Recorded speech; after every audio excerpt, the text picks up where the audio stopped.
is come today and talk to you about 3 finished objects that are not knitted garments or accessories, but that are my books. I remember just finishing the proofs and saying, I'm about to give birth, I love reading. I love reading out loud to whoever will listen. Stitching up, and I've got to do the belly. I mean, I've done the belly, but you have to add the belly, and I loved doing the comb and the little wattle. Was it wattle or waddle? And my mom died in the middle of my degree, and that was... Hello, my name is Yoande.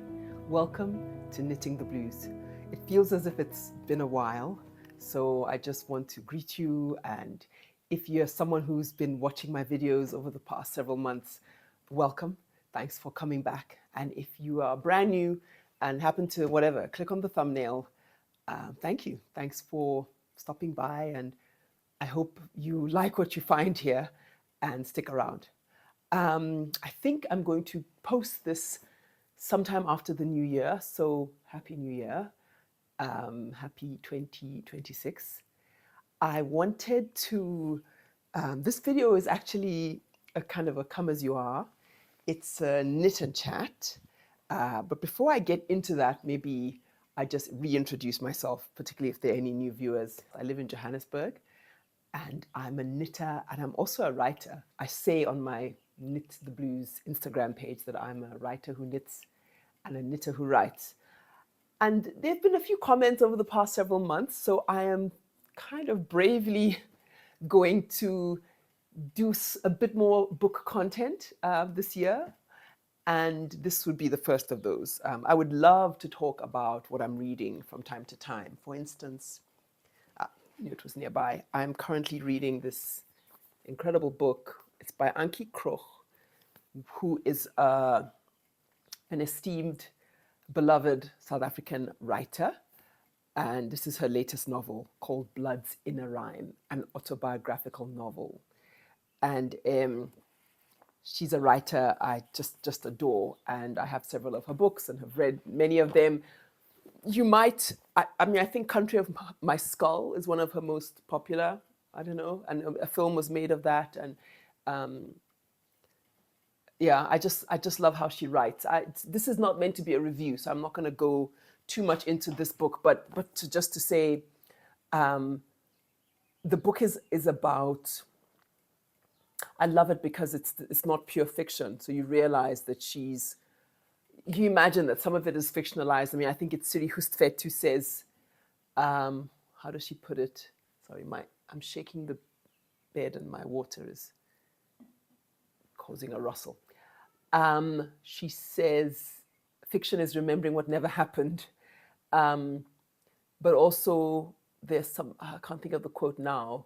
I might put it up if I remember, but there's this quote about memory, the relationship between memory and fiction. And I don't know, I just think that there's some beautiful relationships between, we in the book world, it's like, oh, is it fiction? Put it on that shelf. Oh, is it historical? Put it on that shelf. And actually, particularly what I find as a writer is, at least the books that interest me are ones that don't have these very easy categories. And this is one of them. Anyway, it's full of, her mother was a writer as well. And her mother was I stand corrected. Her father was part of the Broederbond. I mean, so if you're watching and you're not South African, this would be a little bit of a South African history lesson. Actually, I'm not going to give you the history lesson, but if I find any tidbits, I'm going to put them up as I speak. And her mother, I mean, essentially, they were like Afrikaner nationalists. I don't know if that's the right terminology. I'm not an academic in this field at all. And even being a layperson, I just, my knowledge is parched. But Ankie Krogh was really anti-apartheid and was in the struggle and,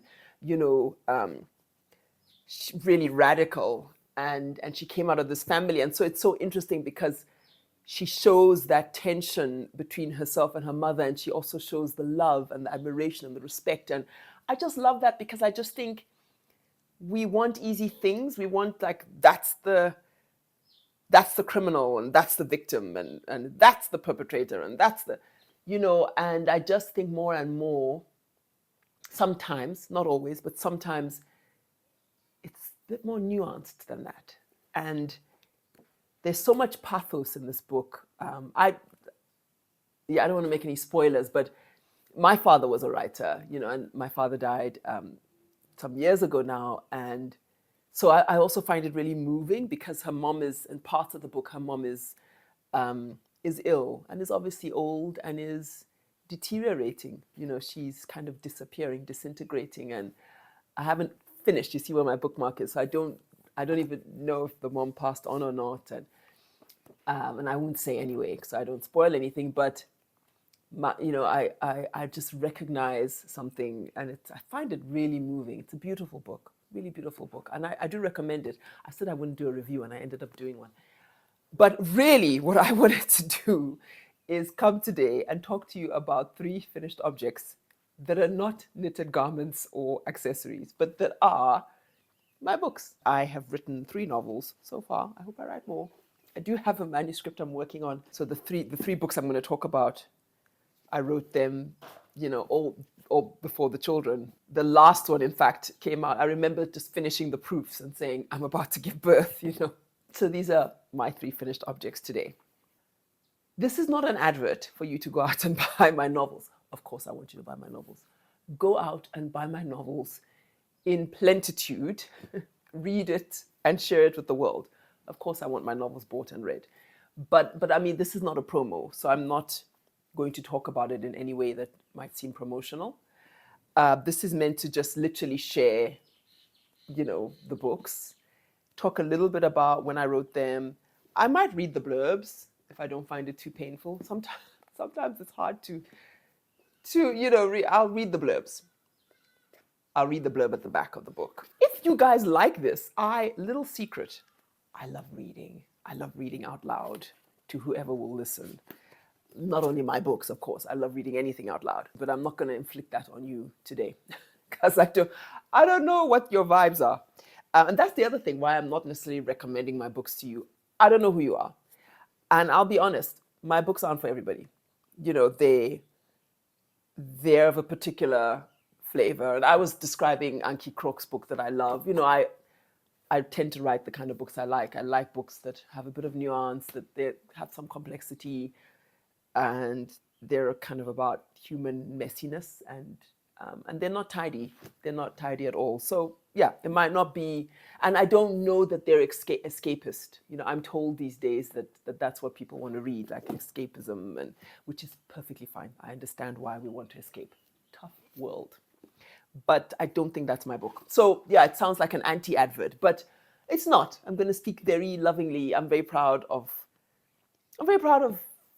my writing career. I'm an architect. That was my first degree, and even when I finished high school in Cape Town, I wanted to study English because I knew I wanted to be a writer. My father was a writer. I'd been writing all the time, and I knew I wanted to write. And my dad dissuaded me, for the practical reasons I think that all parents all over the world, at least definitely African parents, but I don't want to say only African parents, but a certain kind of parent is like, no, get the kind of degree that would give you a job. And I guess my dad, being a writer himself, and he was an academic, he taught English, and he taught dramatic arts as well. He taught many different things. But I think he just sort of, and he also had quite a feminist take. He was just like, you're a woman, I want you to be independent. I don't want you to ever be in a situation where you need money from a man. And I mean, Daddy, well done. I've never been in a situation where I need money from a man. But it meant that he was like, no, I don't think you should do English. I think you should do something else. And my teachers at the time and my parents kind of huddled around, and they looked at my interests.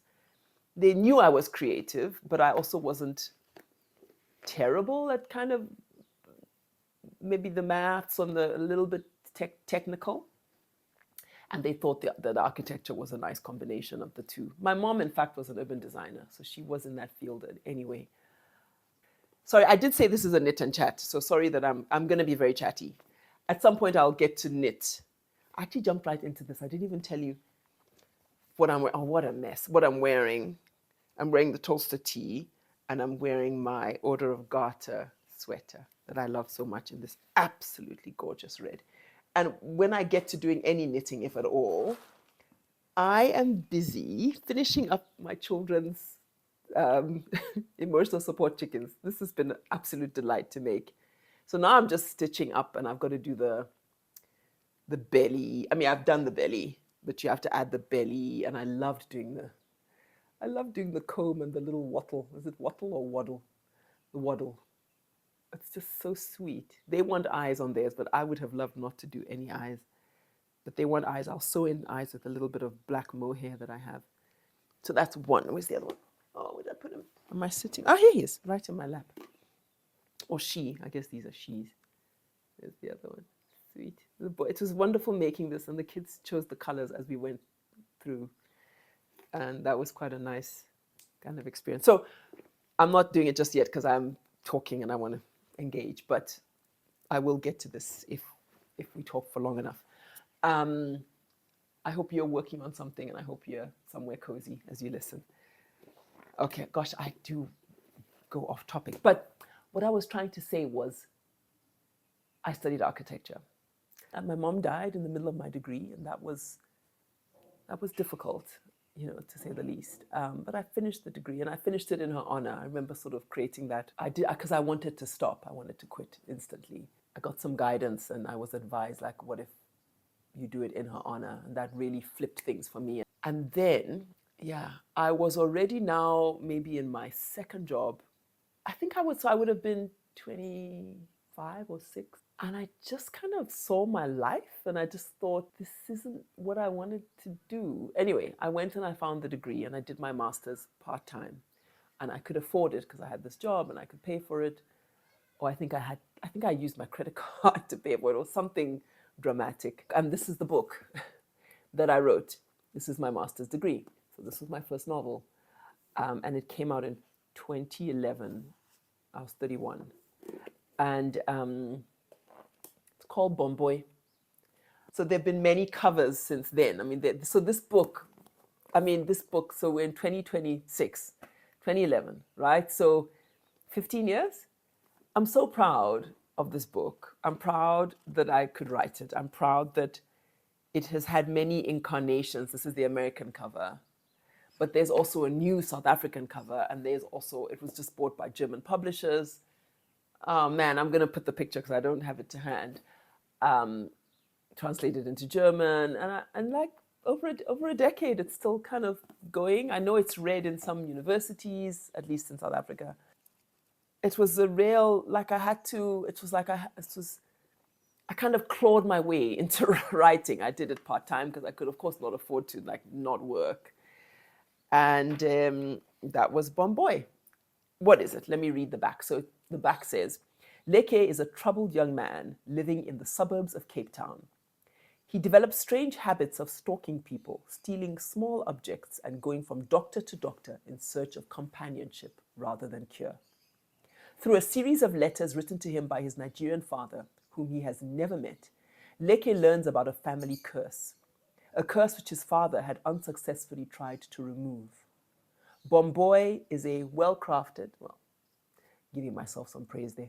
Bomboy is a well-crafted and complex narrative written with a sensitive understanding of both the smallness and magnitude of a single life.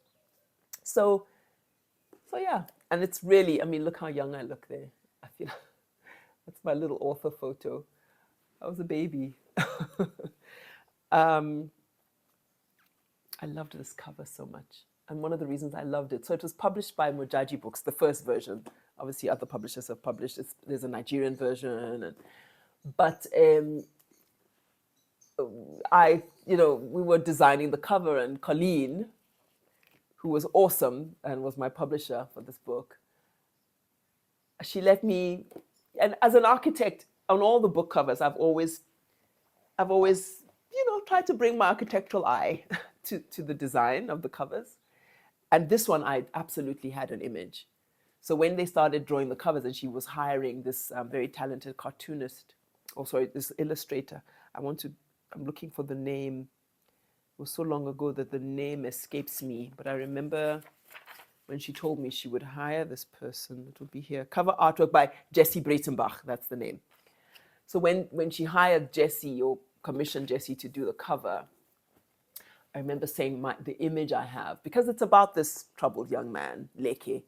I said the image and he has a particular relationship to plants and to gardens, because of his story. And so I said I just have this image of his feet on the ground and the kind of the plant life that he gets involved in, and I had this color. So actually, this is the first. It's what do they call it? It's a proof. It's like not the final, because I think in I told her that was not quite the yellow, and then they made it less green and more yellow. I remember giving that note about, because I'd had this absolute image of what it needed to be. Anyway, that's Bon Boy. I'll say a quick bit about the process of writing the book, then I'll go to the next book. I don't want this to be too long of a video. But if you enjoy it, please let me know, because I could do more videos like this. I don't have to wax on and on about my own books, but I could talk about other books, like favorite books of mine. And I had an amazing supervisor for my master's called Joanne Hitchens. And she really guided me, because I'd written short stories before this, but I'd never written, novel length. And I almost didn't know how to. I didn't even know the story when I started. I really think of writing this book as just like being in the dark and just kind of whacking your way through a forest, but in the dark and with no tools to whack with, something like that. It was just a sheer determination, like I had to do this. I owed it to myself and to my life. And I had to fail. I realized what I had to do was fail at writing. So I jumped at the opportunity to go ahead and fail at it, make a mess of it, but never, never, never sit and wonder what could have been. I think many people write their first books in different ways and don't need to go to school in the way that I seemed I needed to, but for whatever reason, I needed that path. And I'm so grateful for that person, and what I did. And I read this book sometimes, and of course I cringe, and that's normal. I wrote it 15 years ago. I think my writing has definitely changed. I maybe improved, but definitely changed, and my writerly senses, I think, have matured, and there are things I would do differently. And so I don't. It's very rare that I go back and read books I've written, but I'm still very proud, because I know, like my brother would say, I gave everything, that I had at the time. I gave everything I had at the time. I didn't leave anything back. And I'm proud of that. And the book did really well in many ways. That people, I was just welcomed into a kind of a group of writers, South African writers, and it was warm. And I did win a prize for this book. It's called the First Time Author Prize, and it was shortlisted for one of the biggest South African prizes. In fact, all my 3 books have been shortlisted for what we call the Sunday Times Literary Fiction Prize, or something like that, which I'm really humbled and grateful for, because it's so, you write by yourself at your notebook or at your computer. You have no idea that anybody really gives a shit, and I don't I have a very pragmatic approach to things like prizes and recognition, because I think this is subjective. Like, there's no way this is the best book. I don't believe in that.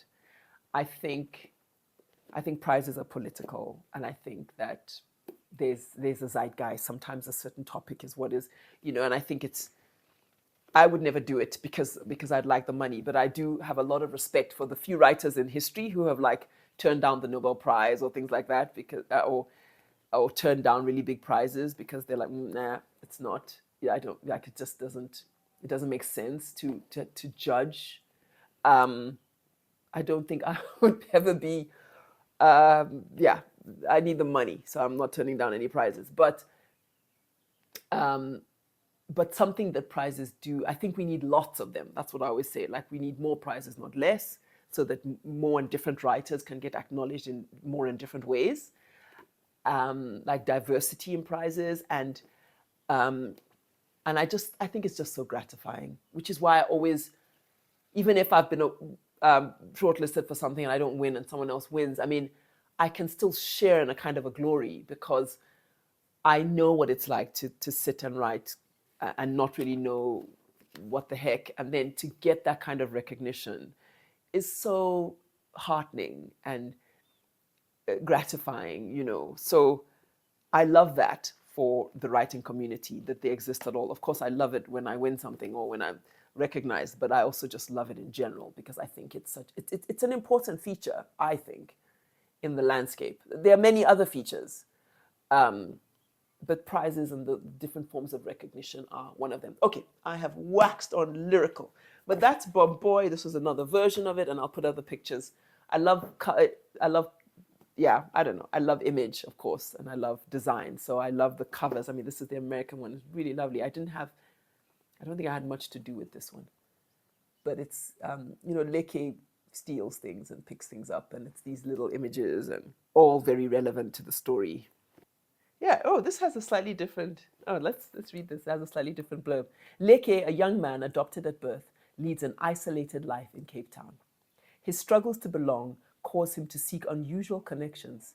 Leke follows strangers, steals random objects, and visits doctor after doctor in search of a cure for the loneliness that haunts him. When his adoptive father gives him a series of letters revealing his long-hidden past, Leke attempts to break a curse that has plagued his biological family for generations. That's cute. Okay. All right. Book 2, and then I'm out. Book 2. Boom. And this is not the original cover. I have the original cover somewhere, so I'll show it. This was the American version done by Picador. It's one of my favorites because I don't know, there's a simplicity and a poetry to that. So this book is called The Woman Next Door. And I love the colors, I love the yellow. And this book came out in 2016, if I remember correctly. Let me just, oh, sorry, this is the American version. It may have come out a bit later. No, okay, 2016. It was originally published by Penguin Random House, Chatto and Windus, and in Great Britain or in England, and that came out in 2016 as well, or a little before. And it's obviously published. It's available in South Africa. Penguin Random House published it here. It was published in Nigeria by Farafina Books. It's been published in Italy. It was translated into Italian. This is very dear to me because I worked in Italy as a young architect. I was 21 at the time. I've remained friends with the people I met all the time back then. And I wouldn't say a second home. I think that's a little of a stretch, although I'd like the idea of it being a second home. Or a second heart home, if that's such a thing. Like it's such a, and then how amazing that my books found life in Italy. And this book in particular, I remember a little tour I did in Italy with to the amazing publisher is 66th and 2nd, Isabella, who's just awesome. I love this cover, very sweet. There's a range of their books that look like this kind of style of covers. They publish a lot of African authors, or they've translated a lot of African authors. So La Signora della Porta Accanto, The Woman Next Door. So it's kind of special, but it's also come out in German, it's come out in Spanish, it's come out in Catalan, it's come out in, I think it was come out in Mandarin, and so it's just Dutch, French. It's been translated. At least it's my most translated book. I mean, I'm aware that some people have a zillion translations. For me, it's my most translated book, and I'm really proud of that. So let's read. And this book was also a triumph. So after Bomboy, I said, okay, let's do it. Let's do what they tell you not to do. And I quit my day job, my architectural job, living in Cape Town, and I moved to Johannesburg to live with my dad. I said, take a year, just a year. I said, Daddy, I'll come home. Can I be with you for a year?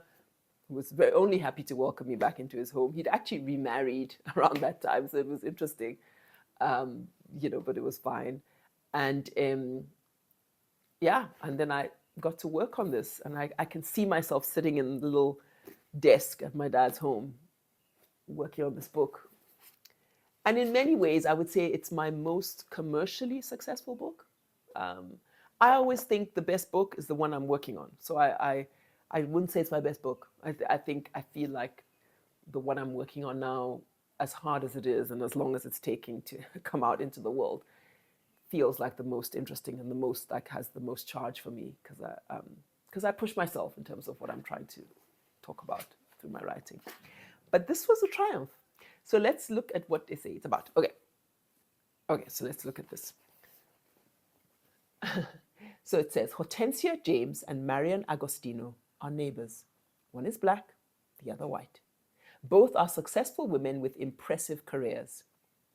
Both have recently been widowed and are living with questions, disappointments, and secrets that have brought them shame. And each has something that the woman next door deeply desires. Sworn enemies, the two share a hedge and a deliberate hostility, which they maintain with a zeal that belies their age. But one day, an unexpected event forces Hortensia and Marian together. As the physical barriers between them collapse, their bickering softens into conversation. But are these sparks of connection enough to ignite a friendship? Or is it too late to expect these women to change? It says, The Woman Next Door is a story of the common ground we sometimes find in unexpected places, told with incredible warmth and wry humor. I didn't write that, just in case other people write the blurbs, but it's nice to compliment yourself occasionally. Yeah, so this was an interesting book, and it was inspired. It was a bit more deliberate, I would say, than Bomboy. You know, I'd written a book, so I kind of okay, that's kind of how ideas knock about in my head. That's what comes up as, and what inspired me with this one is my relationship with my grandmother. My mom, of course, as I'd said, had passed away by now, but my grandmother lived quite a bit longer than my mom, and we had my grandmother in Barbados, and we had a tender relationship that in fact, I'm still writing about that relationship in the new book. But I spent quite a bit of time with her on and off over the years, and I was moved by what it is to really have the bulk of your life behind you. And so I was really moved to write about these women at the end of their lives, essentially. And it's also about, in a way, it's about reconciliation between people. It is about, you know, race and politics and love and disappointment. Yeah, I won't say much more. Yeah, around the time I was finishing this book or had finished it, and I worked with an agent and she was shopping it, Bomboy kind of won a prize, sort of. It was, anyway, I got this opportunity to travel and be in Norwich for several months. And so it was while at Norwich that I started working on my third novel. Took me a while. Oh, sweet picture of my son stuck in the book. Took me a while, but let's look at author photos, because I think that's fun also. So here's this one. Cute. And then here's this one. And my kids were born when I took that photo. I remember, because this, as I said, this came out around when the babies were coming, and they wanted author photos, and I'd been breastfeeding, and so I remember sort of trying to make myself presentable, and I went to a professional, Susie Bernstein, and I went to have her take pictures of me. But I was very self-conscious because I carried twins, right? So my belly took a while to find itself again. So I was just like, just watch. I don't want any, you know how you're sort of self-conscious about the body. I just remember so well taking those pictures. It was a wonderful experience. She's a great photographer. An Unusual Grief. So, An Unusual Grief. This is the cover. And again, oh my goodness, this cover. So this was published by Cassava Republic, and then it's since been published by a few others. There is no American edition, which remains a little bit of a sting in my side that it was never picked up by an American publisher. It is, but the cover, a brilliant artist, and I want to say her name again because she was so amazing. And we worked, cover design, Leah Jacobs Gordon, that's it. And we had many conversations because we were struggling to get the cover. And then I don't know if it was me, I don't want to say it was me, but maybe it was her. Let me not give myself all the credit, that's not fair. But I mean, it's a beautiful cover. And all of this is relevant, you know, the hand drawing. These are all things that come out in the story because art is a big piece of this story. One of the characters is an artist, and her mother is a sketcher, like sketches scientific drawings, and there's this contrast between mother and daughter. So let's see what the book's about. Boom, boom, boom, boom, boom. Here we are. How do you get to know your daughter when she is dead? This is the question that haunts Mojisola as she grapples with the sudden loss of her daughter Yinka and the unresolved fractures in their relationship. Mojisola is forced to confront the dysfunctions of her life that have led her to this point, evading her errant husband and mourning their estranged daughter alone. Mojisola's grief takes her from Cape Town to Johannesburg, where she holds up in Yinka's apartment, unearthing the life that she had built for herself there. Walking a mile in Yinka's shoes, Mojisola slips into a clandestine underworld where she learns to break free from the bondage of the label's wife and mother.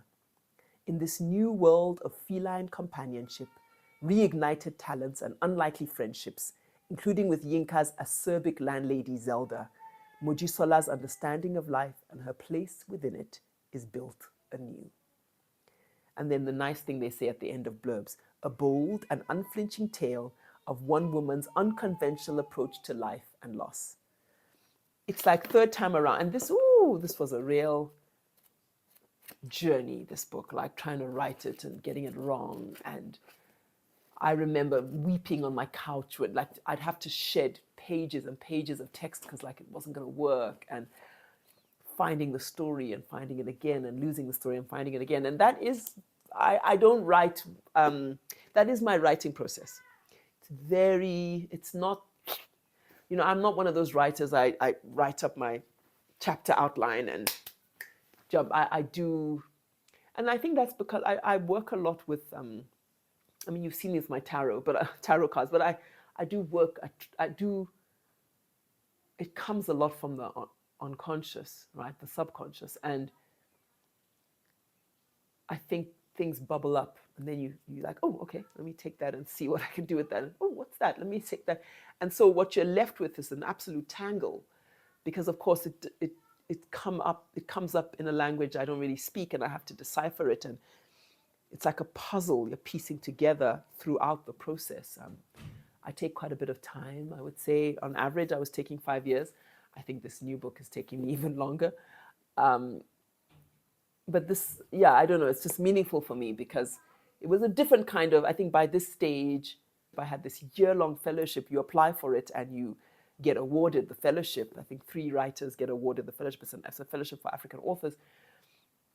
And I won one of those fellowships, and it's a year-long fellowship. They give you money so that you don't have to work and you can focus on your writing. And that was amazing. And this helped me write the book as well. So it was probably the most comfortable. Like I think Bomboy was on the side. The Woman Next Door was like on the clock. You know, and by the way, I didn't say it did take a year. And at the end of that year, I then went to Norwich, and also I sold, and then Woman Next Door sold, and it was a really tidy advance, so that by the time I finished at Norwich, I could come back and I could find myself an apartment, which I did in Johannesburg, and keep on writing and hustling. So I taught, I did all sorts of things. By the time my kids came, I wanted a salary because I just needed to be able to take care of my children and not be stressed about taking care of my children. And I was lucky and I found really good work that I have now still today. So this was probably, I was writing under the least financial pressure because I had that fellowship. And it was like third time around. So like just that sense of maturity and, you know, the fact that my aim has always been to build a body of work, you know, which is why I say I'm still working, I'm still writing, I'm still building that body of work. And I'm proud. I think what I'm most proud of this is I hit a rock with this. You know, I got it was, what happens often in writing is you write a book with a publisher and then they sometimes have something called the writer first refusal for the new book, which sounds rude, but it's actually a nice thing because it's saying they buy that book. Technically they buy it, but it's not promising that they'll buy it. So they might say rather not. And that happened with me. So we had rights of first refusal, and the publishers were like, no, this isn't quite our style, which is such a knock, and I'd been fortunate in many ways, I think. Like, I'd been lucky. Bomboy wasn't out very long before it was picked up. And The Woman Next Door feels to me it wasn't out that long before it was picked up. But this not so. Well, we had that early rejection, and I knew the book wasn't done, and so, yeah, I knew I had to still fix it, but I also knew that there was merit, and I felt stubborn about it, but also knew I still had to work a bit on it. And I did. And I think I'm just proud of like hitting that kind of, at least the creative version of rock bottom, and really thinking, my gosh, I'm done. And then just dreaming and surrendering to failure in a way, and then allowing something new to arrive, but also wasn't new. Like, I think the story was always there and I just had to find it. And so I don't want to do any spoilers, but I mean, the book does explore kind of alternative forms of connection. And it's such a feature of the book. And yet that came right at the end when I was just lost. And then I realized, oh my gosh, this is what this is about. And I'd not seen it properly. And there's always that moment, at least for me, in writing books where I never know what I'm doing, basically, when I start. And I love that. There's a beautiful quote from Andrew Cohen, who's another writer and a teacher. I don't think he's still at Norwich, but he was teaching at Norwich when I was there. Awesome, awesome guy. And he said, which I've never forgotten, I probably will misquote him, but I'm not trying to quote for accuracy, but for understanding. Like, he said, which comes first? Does the idea precede the writing, or does the writing create the idea? And in a way, it feels like that for me. I write, and the story emerges. I don't have the story all tidy in my head and then just, Xerox it out. The process of writing is productive in itself. The action of writing produces the work, which is such a strange way of talking about it, but I've always loved that description. But yeah, that's an unusual grief. I haven't knit at all. I knew this was going to be a chat and chat, not a knit and chat. I hope you've done some knitting. I need to go. I promised my kids we would go for a walk, and I'm meeting a friend who has some gorgeous dogs, and we're going to go and walk in the park. I'm still enjoying the last few days of holiday before I go back to work. I will very soon be putting a few videos out. I'm going to there's some fun stuff I have planned. So I'm going to do a video about what I said I would do in spring. We're well in summer now, but just what I said I would do when I had that video, my spring plans, what I said I'd do and what I actually did. So I'll come back and account to you. It's not that bad. It's actually not that bad. I'm going to do a video. There's a wonderful farm that I've heard about, an alpaca farm on the outskirts of Joburg. And I've made contact with the woman. Her name is Di. And she seems wonderful. And I'm going to go there. And she's willing for me to interview her about her farm and chat to the alpaca. I speak alpaca. No, but I'll, take some images of the cute animals. And I hopefully will buy some yarn. And I'm looking forward to bringing that episode, because I just love talking about our local community and the wonderful, quirky, amazing things that exist in this making, crafting community. What else? The Yarn Tree is opening up a new store on the 3rd of January. I'm going to be there. I wrote to the owners whom I know, and they're wonderful, 2 women. And I said, can I come and can I film? Can I kind of film it? They said, absolutely, no problem. I said, can I interview you? They said, yeah, it should be okay. So I'm going to bring that at some point. What else? Goodness. Oh, I've been knitting I really haven't, but I am slowly knitting the Zukanye dress by Noma Ndlovu. Loving it, learning a lot, making very stupid mistakes, I have to say. So be kind when I bring that. Like, I feel like an absolute idiot, because it's obviously fairly easy dress and wonderful pattern, but I'm just doof. So I'll be bringing that as a vlog, like a vlog once I finish. What else? I knew there was some more stuff. I actually have my book. Still have this book. Still some pages left. Let me see quickly if I said anything about. Yes, two last things.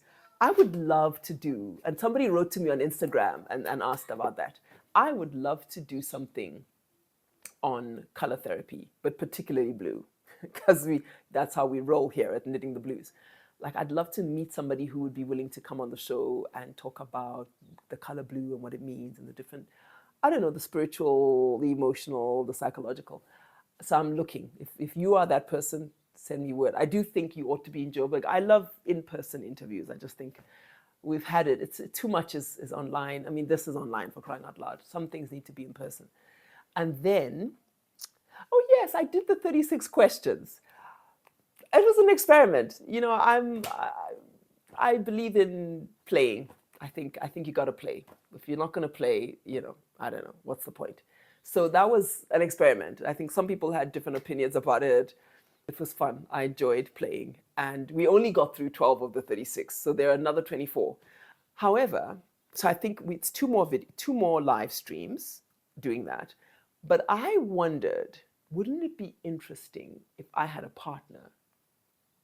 So this is actually an open invitation. Again, unfortunately, you got to live in Joburg. If you live in Johannesburg and you're up for a bit of an adventure, send me an email. You can join me for a live stream. I need one person for the next 12 and one for the next 12. Or maybe we get a bunch, I don't know. Just, again, part of playing and having fun. It you know, it ain't that deep. It's just to be able to have fun. So it's an open invitation. If you're up for it, I would be delighted. We could have it at my home, or we could have it somewhere else, somewhere a bit more public. You know, we could do it in a yarn store, maybe. I don't know. We could have fun with it. Why not? Why not? So that's all. So that's just giving you a sense of what to expect in the next kind of quarter or half year. I forgot, there's one other video I'm planning. I got this amazing gift, like 7.2 kilograms of yarn from an amazing individual that has become a friend. And I want to talk about the yarn. Maybe not all of the yarn, but some of the yarn that I'm beginning to pull and do things with. So I did want to kind of welcome the yarn into my podcast and into my space. So I will do a video where I talk about the yarn and some of the ideas I have. And this person is a yarn dyer, really talented yarn dyer, my goodness. And so some of the yarn, they've dyed actually. So that's also going to come at some point, in between everything else that's going to happen. Look, I've talked on long enough. I wish you such good things in this new year. I wish you what you desire. I wish you what you don't know could make a difference. And health, joy, really, really yummy love of whatever kind tickles your fancy. And I thank you for just sitting with me and walking this journey with me and being generous. And I'm going to see you again very soon. Bye for now.